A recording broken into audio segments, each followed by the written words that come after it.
بسم الله الرحمن الرحیم. نن غواړم تاسو د یوه ریاکار عابد کیسه ذکر کوم. چې بني اسرائیل کې یو کاس و چې هغه روان شول صحرا کې، ویل د یو مسجد دی، هلته یو عابد مشغول دی خپل عبادت کوي.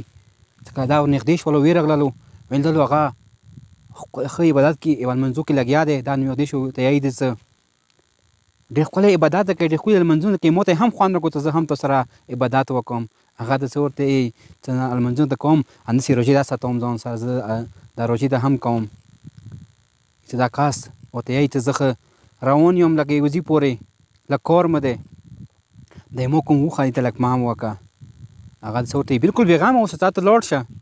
چې هغه لاړه نه، چې کله واپس راغو مسجد ته، نه عبید و نه وښه وه.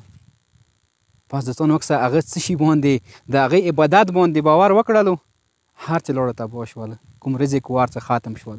موږ تاسې هم نن که چېرې سترګې وغړو دغې معاشرې ته، پس که چېرې کس کس چې هغه اول صف جماعت کې ولاړ دی، بس هر چی شي باور ورباندې کوو.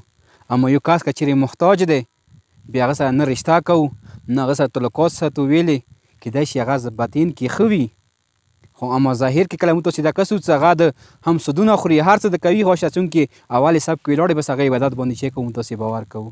السلام علیکم ورحمة الله وبرکاته.